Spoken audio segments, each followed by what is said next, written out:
दोस्तों के कहना चाहेंगे? नमस्कार, सत श्री अकाल। मैं डॉक्टर धर्मेंद्र अग्रवाल फोर्टिस हॉस्पिटल मोहाली से आज यहाँ बठिंडा में आया हूँ।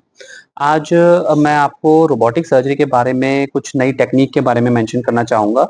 हमारे पास यूरोलॉजिकल कैंसर्स के काफ़ी पेशेंट्स आते हैं, जैसे किडनी कैंसर हो गया, प्रोस्टेट कैंसर हो गया या फिर पेशाब की थैली यानी यूरिनरी ब्लैडर का कैंसर हो गया। रोबोटिक सर्जरी एक ऐसी नई टेक्नीक है जिसके माध्यम से हम ये सारे कैंसर्स का ऑपरेशंस जो है वो आज के टाइम में कर रहे हैं। और कुछ ऐसे केसेस हमने रिसेंटली परफॉर्म किए हैं जो बहुत ही रेयर हैं। फॉर एग्जांपल एक 56 वर्षीय व्यक्ति हमारे पास आए जिनका आज से 7 साल पहले किडनी में ट्रांसप्लांट हुआ था। और उस ट्रांसप्लांट वाली उनकी प्रीशियस किडनी के अंदर 3 सेंटीमीटर का एक ट्यूमर डेवलप हो गया। धीरे-धीरे जब ये ट्यूमर बड़ा हुआ तो ऐसे केसेस के अंदर यूजुअली ये किया जाता है, ये किडनी जो है वो पूरी तरीके से रिमूव की जाती है और ऐसे पेशेंट्स को डायलिसिस पे दोबारा जाना पड़ता है। डायलिसिस 2 से ढाई साल चलता है और उसके बाद उनको दोबारा ट्रांसप्लांट की ज़रूरत पड़ती है। हालाँकि इस केस के अंदर हमने रोबोटिक सर्जरी की मदद ली। रोबोटिक सर्जरी के माध्यम से हमने इस किडनी के अंदर जो ट्यूमर डेवलप हो रहा था, उस ट्यूमर को रिमूव किया और हमने किडनी को सेव किया। तो हमारी जो प्रीशियस किडनी थी, जो पेशेंट को उनकी सिस्टर ने आज से 6-7 साल पहले डोनेट की थी, हमने उस किडनी को बचाया और हमने सिर्फ़ ट्यूमर को रिमूव किया। आज इस ऑपरेशन को 6 महीने से ज़्यादा का समय हो चुका है और ये पेशेंट जो है वो आज अपनी normal life completely cancer free life जी रहे हैं। ऑपरेशन के बाद इनको एक बार भी डायलिसिस की ज़रूरत नहीं पड़ी, कोई इनको ब्लीडिंग नहीं हुई, कोई इनको ब्लड चढ़ाने की ज़रूरत नहीं पड़ी और आज ये अपनी कंप्लीटली नॉर्मल लाइफ़ जी रहे हैं। ऑपरेशन के बाद विदिन 3 डेज़ 3 दिनों के अंदर-अंदर हमने उनको हॉस्पिटल से डिस्चार्ज कर दिया था। इसी इसी तरीके से एक और पेशेंट के बारे में हम मेंशन करना चाहेंगे। एक 62 वर्षीय व्यक्ति हमारे पास आए जिनको यूरिन में ब्लड आ रहा था और जब उनको हमने स्कैन करवाए, उनके टेस्ट करवाए, तो पता लगा कि उनकी किडनी में 14 सेंटीमीटर का एक बड़ा-सा ट्यूमर डेवलप हो गया और उस ट्यूमर से एक बड़ा-सा ट्यूमर का थ्रोम्बस निकल के जो कैंसर था, वो उनकी खून की बड़ी नस को भी इन्वॉल्व कर रहा था, जो कि सीधे हार्ट तक जा रहा था। सो इस केस के अंदर भी हमने रोबोटिक सर्जरी की मदद ली। हमने पूरी किडनी को रिमूव किया और उसके साथ-साथ जो बड़ी नस जो हार्ट तक जाती है, उसके वो भी हमने पूरी तरीके से डाइसेक्ट किया, उसको ओपन किया और उसमें से पूरा ट्यूमर निकाल के उसको हमने वापस रिपेयर किया। इस टाइप के ऑपरेशंस जब ओपन टेक्नीक से होते थे, तो उसमें लगभग 1 लीटर के आसपास तक ब्लड लॉस होता था और पेशेंट को 3 से 4 बॉटल्स खून चढ़ाना पड़ता था। पर इस ऑपरेशन में रोबोटिक मशीन की मदद से इस ऑपरेशन में मुश्किल से 200 एमएल ब्लड लॉस हुआ और हमारे पेशेंट को ना तो कोई ब्लड चढ़ाना पड़ा और ना ही रिकवरी में उनको कोई प्रॉब्लम आई।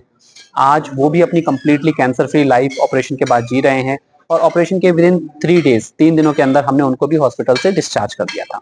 तो इस तरह के कितने ऑपरेशन सक्सेस हो चुके हैं? कैंसर के किडनी कैंसर्स के ऑपरेशंस हमारे यहाँ बहुत ही फ्रीक्वेंटली होते हैं। हम महीने में कम से कम 25 से 30 मेजर ऑपरेशंस रोबोटिक सर्जरी के माध्यम से करते हैं और आज तक मैं अपने आप से लगभग 700 से ज़्यादा ऑपरेशंस रोबोटिक सर्जरी के कर चुका हूँ। कितने सक्सेसफुल है?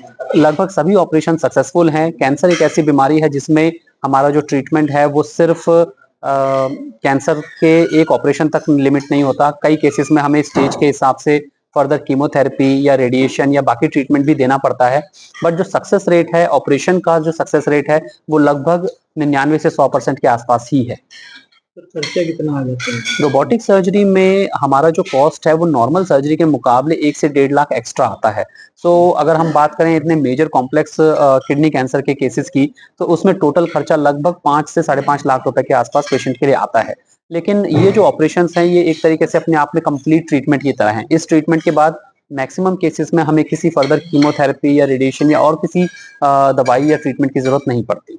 पेशेंट को कितनी देर बाद छुट्टी मिल सकती है? ऑपरेशन के इस टाइप के ऑपरेशंस में मैक्सिमम टू मैक्सिमम 3 या 4 दिन के अंदर-अंदर हम हॉस्पिटल से डिस्चार्ज कर देते हैं। जो ओपन टेक्नीक में 7 दिन 10 दिन तक हॉस्पिटल में भर्ती रहना पड़ता था, वो मशीन के द्वारा किए गए ऑपरेशंस में उतना लंबा टाइम हमें हॉस्पिटल में नहीं रुकना पड़ता। सर किडनी के जो पेशेंट आ रहे हैं कैंसर के केसेस काफ़ी ज़्यादा कॉमन हैं, खासकर अपने पंजाब में कैंसर की जो फ्रीक्वेंसी है वो आजकल के टाइम में बहुत ज़्यादा बढ़ गई है। हमारे पास इतने कॉमन है जैसे मैंने आपको मेंशन किया, हम महीने में कम से कम 25 से 30 ऑपरेशंस रोबोटिक सर्जरी के कैंसर वाले ऑपरेशन जो हैं वो हर मंथ परफॉर्म कर रहे हैं और ये मेजर ऑपरेशंस हैं। माइनर ऑपरेशंस को अगर हम मिलाएं तो नंबर इससे भी कई ज़्यादा है। सर एज की बात करें तो किस तरह, मतलब कि एज जैसे 40 प्लस है या 50 प्लस है? एज जो है वो कैंसर के हिसाब से डिपेंड करता है, कैंसर के हिसाब से वेरी करता है। किडनी कैंसर्स के ज़्यादातर केसेस जो हैं वो 30 साल से लेकर 60 साल की उम्र तक होते हैं। लेकिन ये बहुत ही हैरानी की बात है जानने लायक कि हमने यंगेस्ट 19 साल 20 साल के पेशेंट के एज में भी ऑपरेशंस किए हैं और इवन हमने 85-87 साल की उम्र में भी लोगों के ऑपरेशंस किए हैं। कैंसर कोई एज देख के नहीं आता। हालाँकि ये ज़रूर है कि ज़्यादातर केसेस में ये 30 से 60 की एज ग्रुप के बीच में होता है। प्रोस्टेट कैंसर जो है वो जनरली 50 साल से ज़्यादा की एज ग्रुप में होता है। बट फिर भी कई बार ये कम एज ग्रुप में या बहुत ज़्यादा एज ग्रुप में भी देखने को मिल सकता है। सर कारण की मानते हैं? कैंसर का देखो कारण जो है वो कोई भी हम एग्जैक्ट रीजन उसका पता नहीं लगा सकते। बहुत सारे रीजंस हैं, हमारी लाइफस्टाइल काफी चेंज हो गई है, पॉल्यूशंस काफी बढ़ गए हैं, कीटनाशक पेस्टिसाइड वगैरह जिनका यूज होता है वो भी कहीं ना कहीं इसमें रिस्पॉन्सिबल है। किसी व्यक्ति की फैमिली में अगर किसी को कैंसर हुआ हो तो उनके अंदर भी कैंसर होने के चांसेस जो है वो काफी ज्यादा बढ़ जाते हैं। कई लोगों को अंदर हमने देखा है किडनी कैंसर्स में अगर किसी व्यक्ति को हाई ब्लड प्रेशर हो और वो कंट्रोल ना हो रहा हो तो उसमें भी कैंसर होने के चांसेस बढ़ जाते हैं। किसी व्यक्ति का अगर वजन बहुत ज्यादा हो वो कंट्रोल ना हो रहा हो तो उनमें भी कैंसर होने के चांसेस बढ़ जाते हैं। सर एरिया कौन सा, जैसे मालवा बेल्ट में ज्यादा पेशेंट? बहुत ज़्यादा। मालवा एरिया में अपने कैंसर का जो फ्रीक्वेंसी है वो बहुत ज़्यादा है और अपने भटिंडा से अपने बरनाला साइड एरिया से हमारे पास कैंसर के काफ़ी ज़्यादा पेशेंट्स जो हैं वो आते हैं। तो जैसा मैंने मेंशन किया अपने पूरे पंजाब में ही ओवरऑल कैंसर की जो फ्रीक्वेंसी है वो काफ़ी ज़्यादा बढ़ गई है और हम लोगों को एज़ अ मेडिकल प्रैक्टिशनर बहुत ज़्यादा अवेयर रहना पड़ता है कि कोई भी ऐसा कोई सिम्पटम हो तो हम उसको इग्नोर ना करें, उसको जल्द से जल्द टेस्ट करके उसको अर्ली स्टेज पे डायग्नोज करें।